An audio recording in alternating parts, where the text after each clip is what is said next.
What is it like to be me? Find out in my favourite television programme, World in Action. That's World in Action after the break.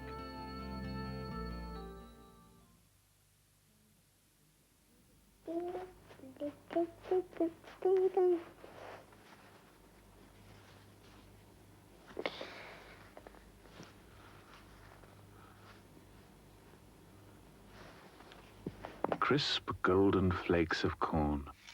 Just a splash of milk. Thank you very much. Why can't everything be as simple as Kellogg's cornflakes?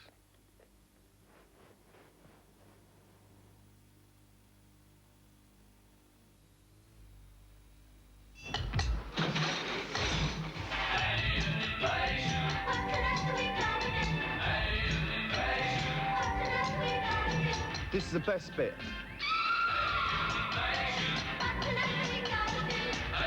I think we'll take a break. Have a break.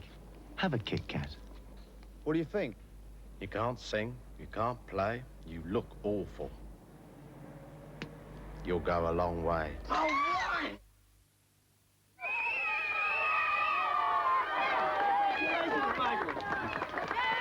Oh, Michael, you were wonderful. Oh, Michael, you were wonderful. Come on, Dad, it's tea time. Are you sure you don't want to stay, son?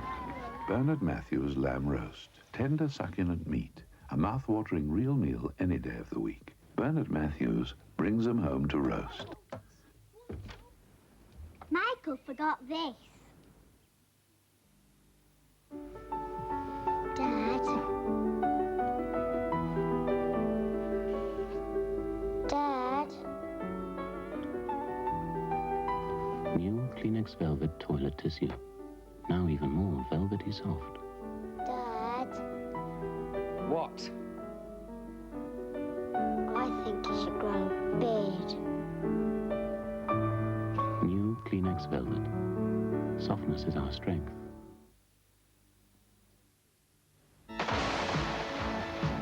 Do you run a small business?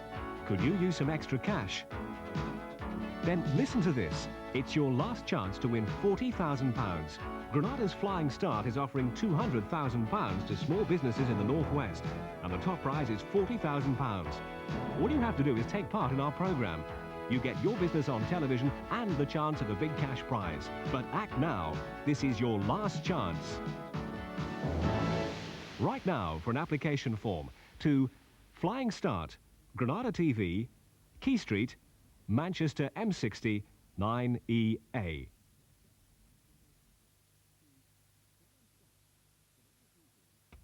Now, World in Action presents Now We Are 10.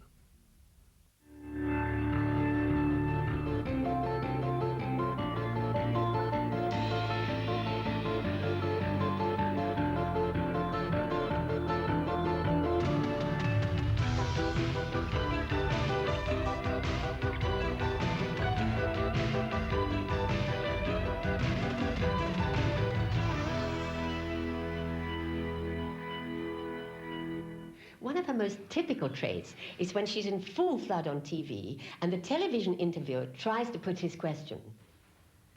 May I just finish?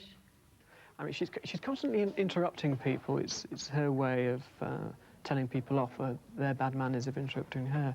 But she's got lots of other voices as well. She's got what I call the sort of regal, the royal voice. Those of us who have the responsibility, we must take that responsibility. And then there's the famous House of Commons voice. The right honourable gentleman does not understand what interest rates are. If he did, and so on and so forth. And then she's got the opposite, which is a sort of the very caring voice. Yes, we all want good hospitals. We want good hospitals desperately, but good hospitals must be paid for. As a professional actor, how do you rate these performances? Very good. I mean, she'd soon get an equity card if she was in my business.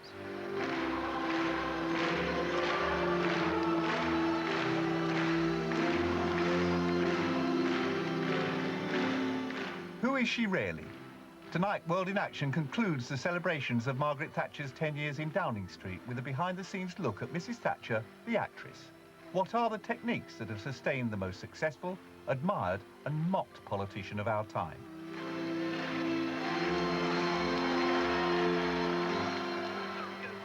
From Westland to water privatisation, the miners' strike to the Falklands War, Mrs. Thatcher has survived it all. One key reason, a mastery of television.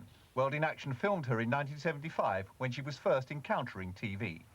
There was certainly a great awareness on her part of the problem that there might be from being a woman Prime Minister, and she took all the professional advice that she could get.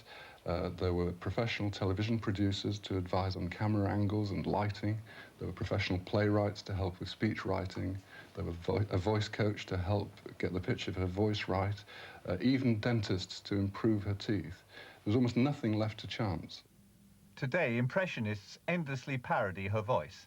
Actress Janet Brown is the Prime Minister's own favourite. Oh, I won't shake hands with you if you don't mind. I don't want the rest of your life to be an anticlimax. Well, she used to have one voice, the Lady Mayoress voice. I really must say it is very high. Now she's got so many different aspects. She's got the rather flirtatious voice, that little bit of excitement in it, almost humorous. Then she's got the aggrieved voice. I lived through it. I was there. It was a danger to our shipping. And then she's got, when she gets really annoyed with interviews, look, I'm battling for Britain. I am out there. I'm doing the job. I'm doing it for Britain. Only a bit of you will be seen on the camera. It's very close, it's very intimate. Keep the frame like Public relations consultant Harvey Thomas has acted as advisor to Mrs. Thatcher over 3 elections. It seemed that at first she had a slightly higher pitched voice than you'd expect in serious politics. But then when you have to project that voice, you automatically have to lower it. And you do so by slowing down somewhat, more than a conscious effort, so that your words become more clear and your message becomes more clear. And what was the effect on her image as a politician, slowing down her voice, dropping it in tone? The lower voice definitely helped the image as a leader, a serious leader of a political party. But that was only part of the remodelling process. Well, she also had a rather unfortunate gap in her front teeth, and she had quite an elaborate job done on her teeth, which improved it so that in the second photograph, she looks almost like a toothpaste advertisement. It was alleged that her left side was better than her right side. So you'll hardly ever see Mrs. Thatcher being interviewed where the right side of her face is exposed to the camera. Launched into the political limelight, Margaret Thatcher was to acquire everything necessary for a star performer. Her wardrobe will be transformed, and the hairdo. You see, here's the hairstyle she used to have, the sweep over, the very deep wave, the dent in the hair, and rather sort of fussy and fluffy, this sort of thing. But now all that has gone. It's a very stylish look. It's all very smooth, very controlled. I mean, she's always controlled. And then the other little thing, you see, these are the sort of earrings she wore. And then she moved on as the confidence grew. She moved on to the larger earring, and then to the larger earring. You see, so we've gone through all these stages of becoming more and more positive. This was the type of thing she was wearing, the navy blue suit. It was almost a uniform, really. Everyone expected to see her in navy with large bows, the pearls, the tiny little brooch. All that's gone. The playing safe, the quieter sort of Chelsea lady image, that's disappeared. Now we've gone on to the padded shoulders, the neckline without any fussy, that's at all, it's chic now, see? And the large clips on here. Everything says I've arrived, you know, it's really quite powerful dressing now. That sort of thing, bold. And instead of having one kind of colour that she's associated with, for the most part, now she moves along from garment to garment to garment. And we women, we love seeing it too. It's a sort of dynasty, you know, it's gloss, it's wonderful. But appearance is only part of her secret. Mrs. Thatcher has developed a unique style in handling TV interviewers. Yes, we did a study of the major televised political interviews that Margaret Thatcher gave during the 1987 general election campaign. And we were particularly interested in looking at the number of times in which she was interrupted in comparison to Neil Kinnock. What we found was, in fact, that the interviewers treated them in a very similar way. They were interrupted about the same number of times. But there was a difference, and that is that Margaret Thatcher tends to make much more of a fuss about it. She tends to object to being interrupted, and she does that almost 3 times as often as Neil Kinnock does. And we can have a look at it in this extract here. I've seen to it that we have the best health service we've ever had. Well, I want to ask you about that, yes, because... the best health service we've ever had. Because and also, may I say something else? I pay 3 times. You accuse me of many things, May I now and then say a word in my own defence? I very rarely do. One feature is a tendency to take questions and criticisms as accusations. Another feature is a tendency to personalise issues, and we can see that in this next extract from the interview with Jonathan Dimbleby. If the National Health Service is only safe in your hands, wouldn't it be a good idea to demonstrate that? And the way of demonstrating that might be to use it, some people would say. Don't you think that you would have got at me very much had I said, look, I've got to be in on a certain day, and I've got to be out on a certain day? You'd accuse me of queue jumping, and you'd have been the first to have done so. And if you're guilty... So there, she makes it very personal by saying, and you'd have been the first person to have done so, which Jonathan Dimbleby immediately denies. In another of the interviews, Sir Robin Day actually calls attention to these tactics, as we can see in the next extract. But nothing you say will trap me into answering what I do not believe will happen, or trap me into saying precisely how we would react to that circumstances. You know, I might, indeed I would, consult my cabinet colleagues, the very thing you've accused me of not doing. I didn't accuse you of anything, Prime Minister. You keep on accusing me of accusing you of things. I want to...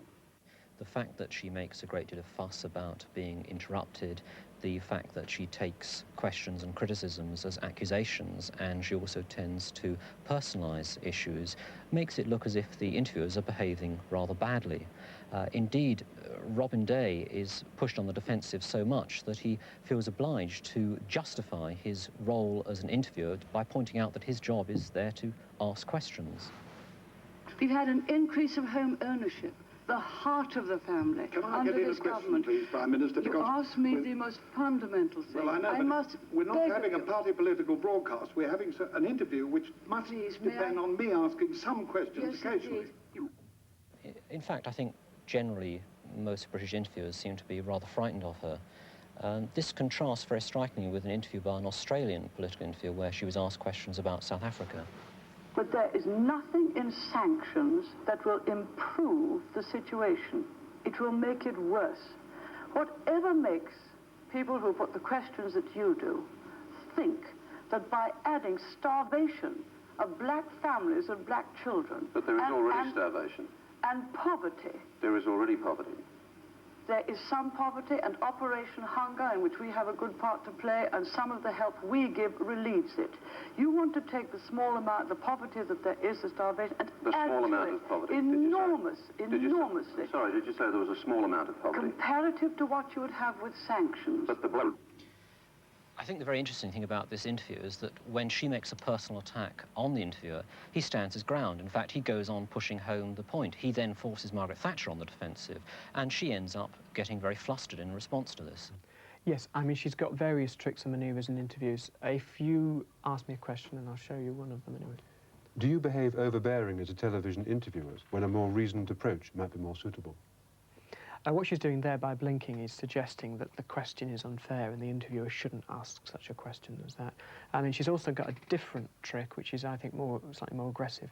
Ask another one, I'll show you. Is it true that you get rather aggressive at aggressive questions? No, I never get aggressive at aggressive questions unless the interviewer has been badly informed. I mean, what she's doing there is she's looking down at the ground, collecting her thoughts, waiting to pounce for the right moment, and then she goes in for the jugular. Why do TV interviewers find Mrs. Thatcher such a tough nut to crack? Because she knows her stuff, because she's well briefed, because she can headline what she wants to say, and because she obviously believes what she's saying. But sometimes Mrs. Thatcher relies on the sheer force of her personality. Why don't you boost your region? Well, some say you should be visiting the rundown areas.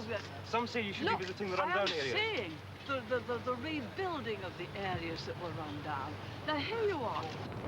Dominating television interviews is one necessary skill for a politician who wants to stay on top. But you also need to keep colleagues in line behind the scenes. Here, too, the Prime Minister is less than gentle. Edward Pearce, political columnist in the Tory press, was once a Thatcher devotee, but the experiences of some of his friends in Cabinet helped turn him into a critic. A minister told me that he watched a colleague being berated, shouted at, screamed at. And his own this was Sir Geoffrey Howe, who was being attacked in this way, and his observations were two. One, I don't carry a torch for Geoffrey, but he's a good fellow, and he should not be screamed at and shouted in that way. It's no way to conduct a cabinet. That was a few weeks later when he was thinking the thing out. His thoughts that very evening were, I will not stand there and watch that woman shouting and screaming and put up with it. Sir Alfred Sherman used to help run Mrs. Thatcher's private office in Downing Street during her first administration. He says her outbursts are just the rough and tumble of life at number 10. And people who didn't like it wouldn't like working with her anyway. It's not a mausoleum. It's a living workshop where policies are being hammered out. Now, on those grounds, and the fact she get slightly hysterical and scream at people, the people who went through that have never been offended by it. Now, Result of her highly effective tactics, a cabinet and a party firmly under the thumb of a single woman. It's tailor-made for the darts of satirists like Janet Brown. May I say how delighted I am to be with you all tonight and to have this opportunity to talk down to you all. Well, she laughs in a funny way. She goes, ha, ha, ha. I mean, from a comedy point of view, I go, ha, ha, ha. Please don't get up. Just kneel back and relax. Both in public and in the cabinet room, Mrs. Thatcher mostly comes across as hard and domineering. But what's she like off-duty? Surprisingly, there is a modest and tender side to her. Back in 1975, she was washing up at home for the cameras. She does this today, unobserved, when she stays with friends. She likes a drink and loves dancing. There is a continuing record of kindness to friends. When my wife, for example, had some trouble with her eyes and she had to go into hospital for an operation, which was not a very big one, but she was rather nervous about it. She was extraordinarily solicitous, sent flowers to the hospital, and every time I spoke to her, next 2 or 3 months, she would always ask, how is she getting on, is she getting on all right? But that's not just for me. I mean, I know she does that with countless people. Sir Nicholas Henderson, former ambassador to Washington and a friend, sees no contradiction in the woman who gives flowers to the sick and hell to anyone who upsets her. I think that's what a public figure should be, that you're not always on the stage. When you're a private figure, you behave like a private human being, but public life is a rough jungle. Do you think that she finds it a rough jungle because she's a woman among men? I think that she does believe that being a woman, therefore one among a lot of men, she has to behave in a particular way to assert herself. That I do think, and it's probably right too. But I think she has an advantage because men are so much more courteous than women that they never dare answer her back in the way she's prepared to do to other people. Both contrasting sides of Mrs. Thatcher's personality can be traced to her upbringing. The capacity to fight her corner in public comes from father. Alderman Roberts was a forceful debater on Grantham Council. The more tender side probably comes from her mother. The Prime Minister's older sister, Muriel, following Margaret's advice, doesn't give interviews, but she told us in a letter, "Our mother was shy and reserved. Mother was a good cook and most particular about clothes. She read a great deal. Mother gave all her energies and love to her family, and Margaret and I owe an untold debt to her, for she was always there when wanted." Today, Sister Muriel is a farmer's wife in Essex. Margaret Thatcher bestrides the world. I don't think when she comes to a decision, studying a problem, either foreign policy or defence, her first criterion is whether or not this is popular. I don't think that is her first criterion. It's whether she thinks it's right for the national interest in which she's been elected to preside. Do you think she, in a kind of way, identifies herself with national interest? Yes, that I'm sure. I'm sure she does identify herself with the national interest. Her political packages have also sought to suggest that this one individual is the embodiment of Britain. If you look at 1975, the year of Mrs. Thatcher's taking on the leadership, you can see the way that those who were presenting her or not presenting her were putting, for example, people all around. See, there are people behind, there are people in there looking away. people at the back here making faces, a microphone right up here, more people at the sides, no backdrop at all, so no message. Now, if you move from there to the 1984 picture, that was actually the Brighton Conference in 1984, and you see a person who is much more accustomed to the role that she's fulfilling, but you also see in the background an entirely different setting. No people, microphones, down, if I can put that one behind there for a moment, microphones that are right down here like this, so they're not up and in the way. You've got the political slogan behind, so that any cameras pulling back will get Britain winning through. And by that time, she had assumed the natural mantle of leadership for this country. Internationally, Mrs. Thatcher doesn't need image builders anymore. She's outlasted almost every other world statesman, American presidents, German chancellors, Soviet general secretaries. She is, I suppose, better known worldwide than any British public figure, I suppose, since Churchill. And I would rather take Winston's view, and I look at the people who are against us. Most take it as natural that Mrs. Thatcher should speak familiarly of other famous figures. Winston was right when he said and warned, and I've quoted him everywhere, including the United States Congress. But some think that flaws are creeping into the once masterly presentation. This odd familiarity of alluding to Winston Churchill as Winston is very odd. After all, she could not have known Sir Winston. If they ever met, then it must have been at most a perfunctory and limp handshake. People like Harold Macmillan and Eden, who had served with him for 20 years, never, so far as I know, called him Winston, certainly not in front of the multitude. And this is quite touching and not very blameworthy, but I thought it was a mark more of naivety on the Prime Minister's part.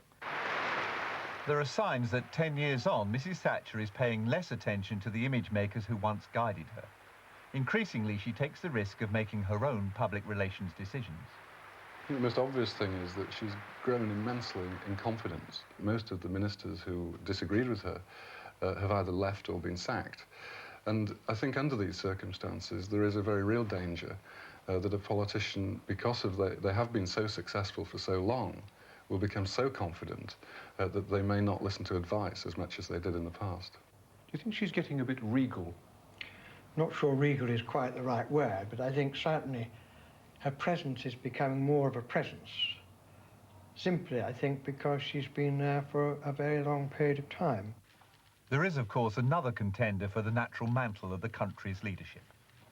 She and the Queen attended one reception where they were wearing almost identical dresses, and the next day the private secretary to the Prime Minister got in touch with the palace and said, I think in future it would be a good idea if we liaise so there isn't this sort of unfortunate clash. And a message came back very fast saying, Her Majesty does not notice what other people are wearing.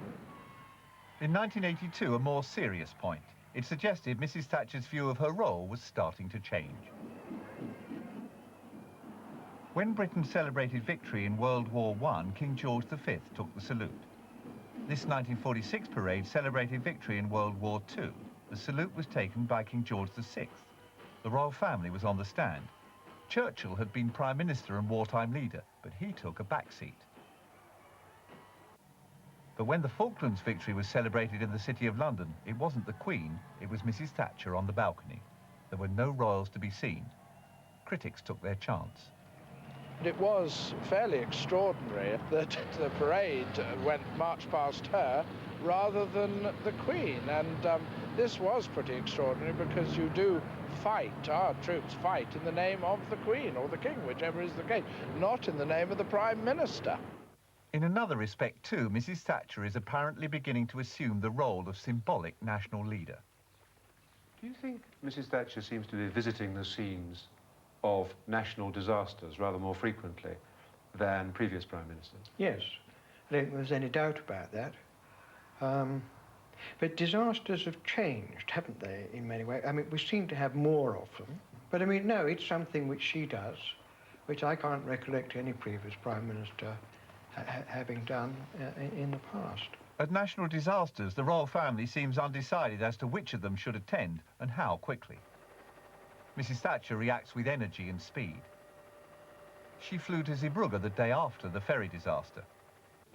At one hospital, she comforted survivors from the ship. A few minutes later, the Duke and Duchess of York arrived on a similar mission.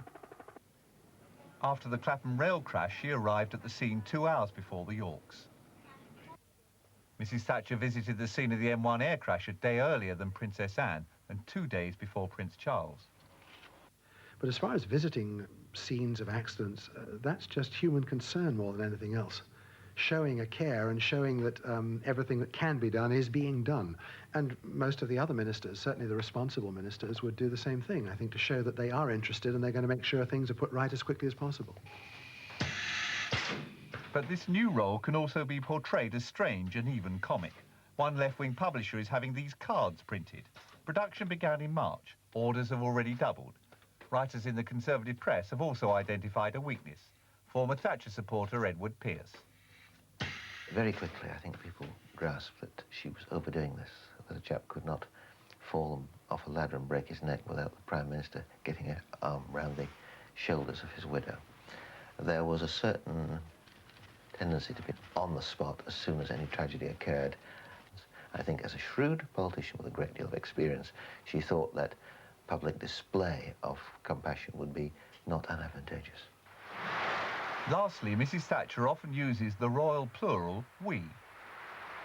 It is a great trust which has been placed in our care.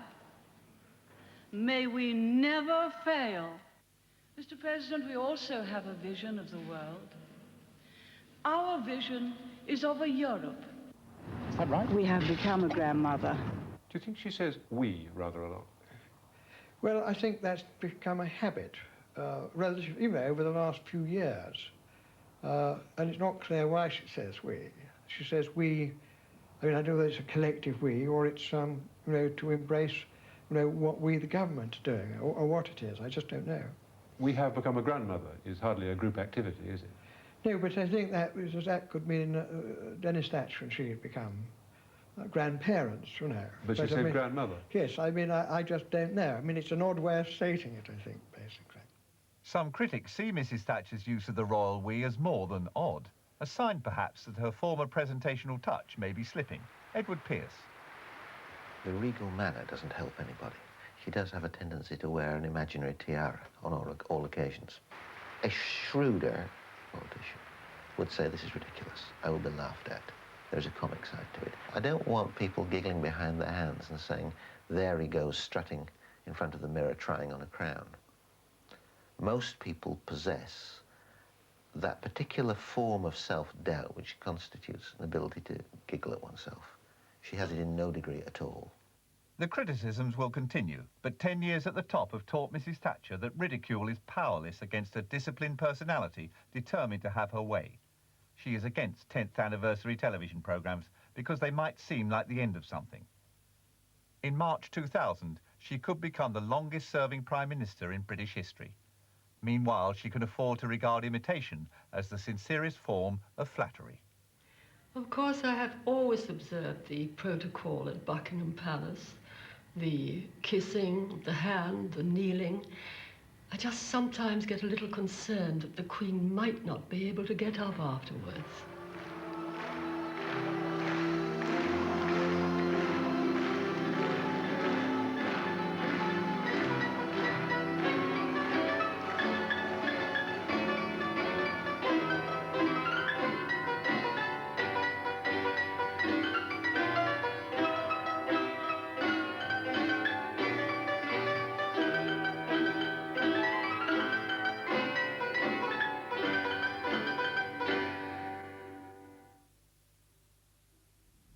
Two new series pop up this Tuesday on Granada with the return of Britain's answer to Sartre, Adrian Mole, at 8:30.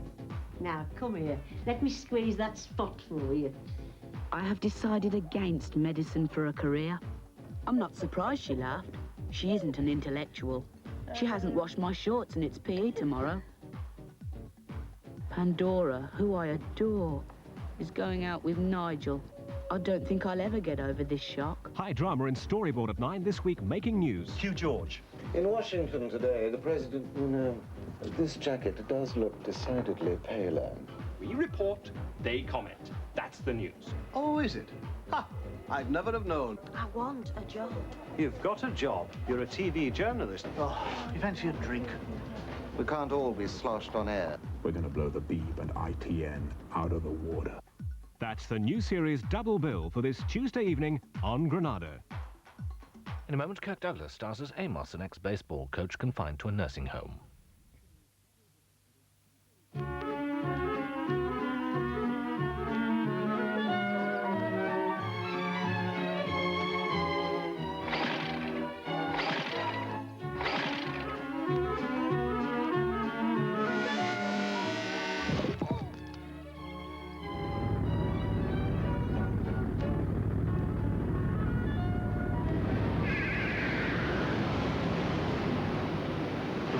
Petrol or electric Chevron gives you the old-fashioned finish without the old-fashioned fuss, because the Chevron is a roller rotary mower. Why slow mow when you could fly mow?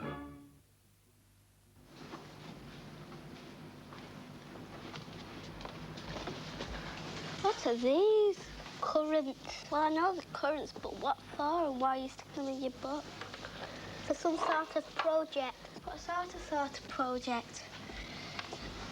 Something like electricity. And will you stop asking me questions? Mum know about this. Of course she does. Mum, Willie's sticking currents in his school book. That's right. How's it going, Willie? Okay. Very good. But what about all the other things the electric people do, as well as making sure we have enough currents? You think that those currents are electric, don't you? They are. No, they're not. Why not? Because you can't eat electric currents. You're so bossy, you think you know everything. Throughout England and Wales, there are 12 local businesses delivering the electric current we depend on for everything from streetlights to this television. One of them is your local electricity business.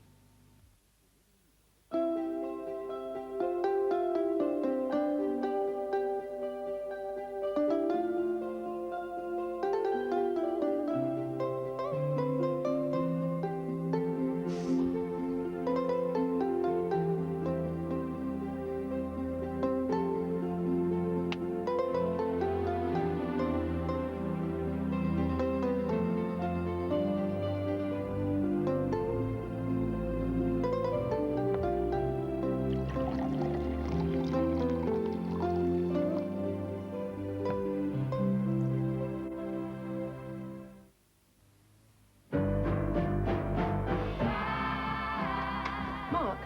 Sure. I'll be about an hour. Nick? Yes. Give me 20 minutes. Finesse conditioner is controlled by time. A few seconds for light conditioning, a few minutes for deep. Sorry, Simon. I'm washing my hair tonight. Finesse conditioner. Sometimes you need a little, White wine, Roger? sometimes you need a lot.